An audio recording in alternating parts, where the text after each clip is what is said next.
How do you manage 50 years on the road with such an aggressive touring schedule? Yeah, I guess we started young enough to where we didn't know any different. There are moments in rock and roll that stop everything. Moments where the music pauses, the crowd goes silent, and the world collectively holds its breath. July 28, 2021 was one of those moments. On that warm summer day in Houston, Texas, the music world received news that nobody was prepared for. Dusty Hill, the legendary bassist and co-vocalist of ZZ Top, had passed away peacefully in his sleep at his home. He was 72 years old.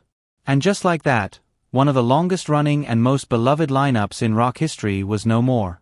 For over 5 decades, ZZ Top had operated like a well-oiled machine. Billy Gibbons on lead guitar and vocals, Dusty Hill on bass and vocals, and Frank Beard behind the drum kit. 3 men. 1 sound. 1 brotherhood. They had outlasted trends, survived the rise and fall of musical eras, and kept showing up for their fans year after year with that unmistakable Texas blues rock swagger. The Beard duo of Gibbons and Hill had become one of the most iconic visual images in all of popular music. And now, half of that image was gone. When the news broke, the immediate reaction from the public was one of disbelief. Social media lit up. Rock stations across the country shifted their programming. Fellow musicians, fans, and industry insiders alike flooded the internet with tributes, memories, and heartfelt condolences. But from Billy Gibbons himself? Silence. In the immediate hours and days following the announcement, the man who had stood side by side with Dusty Hill on stage for more than 50 years was notably quiet. And that silence, in its own way, said more than any words could have in those first painful hours. But Billy Gibbons is not a man who stays quiet for long. He is a storyteller, a philosopher of the blues, a man who finds meaning in music and expression through language. And when he finally did speak, when he finally sat down and let the world in on what he was feeling, what he remembered, and what he knew, it was a moment of rare honesty and profound emotion that left fans and fellow musicians deeply moved.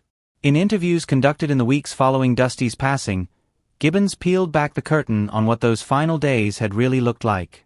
He spoke not as a rock star giving a polished statement, but as a man who had lost his best friend.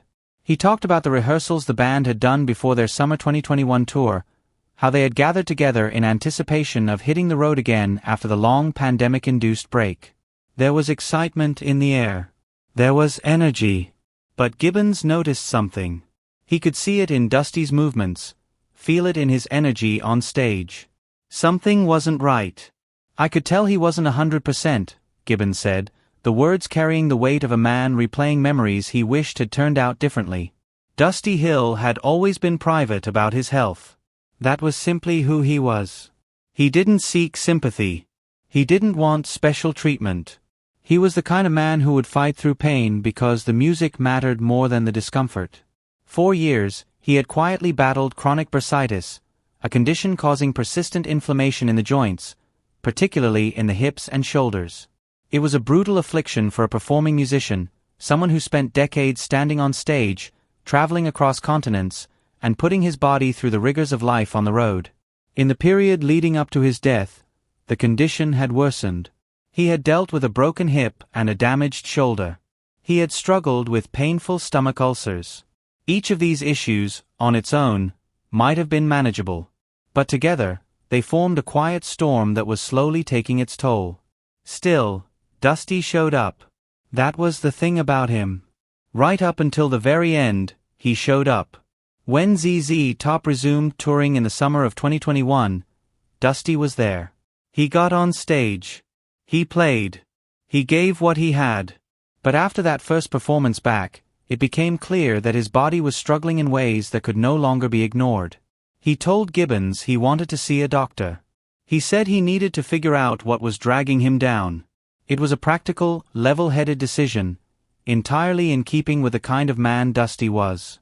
No drama. No fanfare. Just a quiet acknowledgement that he needed some help. He flew back to Houston. He made the appointment. He went to bed that night with every intention of waking up, seeing the physician, and getting back on the road. But he never woke up. Gibbons, recounting this with a rawness that was palpable even through the recorded medium of an interview, described it simply and devastatingly. It was that night he went to sleep, and it was lights out. It was just totally unexpected. Those words carry enormous weight when you sit with them. Totally unexpected. Even knowing what they knew about Dusty's health, even seeing the signs, nobody saw this coming. Not Billy. Not Frank. Not Dusty himself. And that, perhaps, is one of the most heartbreaking elements of the entire story. There was no goodbye. There was no final conversation laden with the knowledge that it was the last one. There was just a good night, a plan for tomorrow, and then silence. Gibbons also spoke about something that many fans might not have expected from a rock legend of his stature. He talked about crying. In an interview with Variety, he admitted openly that he had experienced what he called the waterworks coming and going. He said that in those moments of grief, he felt something he described as a sense of relief, not because Dusty was gone, but because of what those tears represented. "I really felt a sense of relief," he said. "I said, gee whiz, maybe I am human after all." It was a statement that was equal parts humorous and devastating, which is very much the Billy Gibbons way. But beneath the self-deprecating wit was something genuinely moving. Here was a man who had spent his entire adult life in the armor of rock and roll, and the death of his best friend had cracked that armor open in ways he hadn't anticipated. The depth of their friendship is something that often gets lost in the mythology of ZZ Top. Fans see the beards, the sunglasses, the matching outfits, and the iconic guitars, and they think of an image, a brand, a cultural artifact. But Gibbons made clear that what he and Dusty had was something far more personal than that. They had grown up together in the music. They had navigated the cutthroat world of the recording industry together. They had survived the excess of the 1970s, the glossy bombast of the 1980s, and the uncertain terrain of every decade that followed. They had shared buses and hotel rooms and backstage moments and late-night conversations about music, life, and everything in between. Over 50 years of that kind of shared experience creates a bond that goes beyond bandmate, beyond colleague, beyond even the word friend. Gibbons himself borrowed a phrase from guitarist Steve Cropper, who had once spoken about losing his own bandmate, saying, "I feel like I've lost a great friend," and that went well beyond another musician. Gibbons said those words captured exactly how he felt about Dusty. "We lost a great friend," he said, with no additional embellishment needed. One of the most significant things Gibbons revealed in the aftermath of Dusty's death was a specific exchange that had taken place before the final tour. When it became clear that Dusty would need to step away temporarily due to his health, a decision had to be made about who would fill in for him on stage. Dusty himself weighed in on that decision. He chose Elwood Francis, Gibbons's longtime guitar technician who had been part of the ZZ Top family for over 3 decades. Elwood had spent years working behind the scenes, tuning guitars, managing equipment, and quietly absorbing the musical culture of the band. He was family, and Dusty trusted him. But what made Dusty's request even more significant was the message that accompanied it. According to Gibbons, Dusty looked at him with characteristic directness and said, "The show must go on. Don't forget it." He reportedly even pointed his finger as he said it, making sure the words landed with the weight he intended. Gibbons described this moment as one that became the guiding principle for everything that followed. It wasn't just a saying. It was a directive. A final act of leadership from a man who cared deeply about the music and about the people who made it with him. In the wake of Dusty's death, that directive became the foundation on which ZZ Top's future was built. Gibbons and Frank Beard faced the daunting question that every legendary band faces when they lose a core member. Do you stop, or do you continue?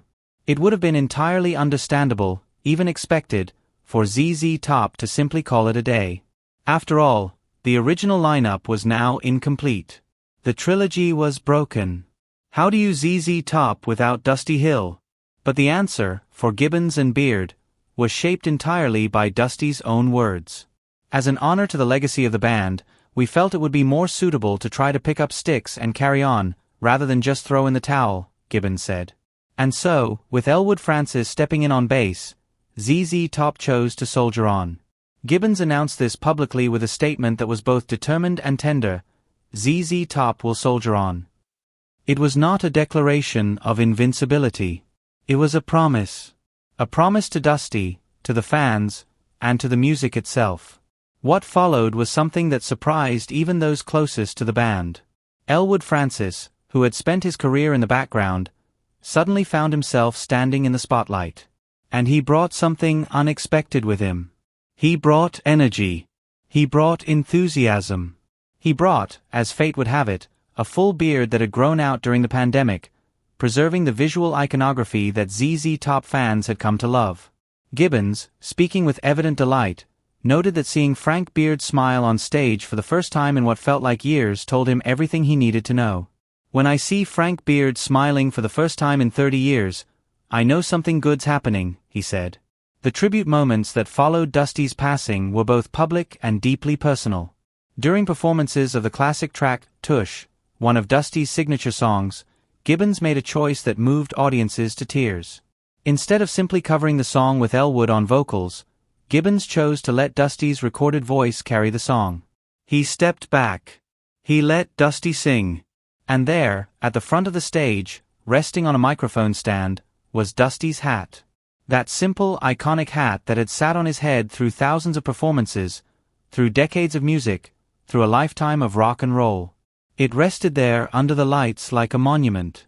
The crowd understood immediately what it meant. This wasn't a tribute performance. It was a visitation. Dusty was there. The outpouring of grief and admiration from the broader music community was a testament to just how far Dusty's influence had reached.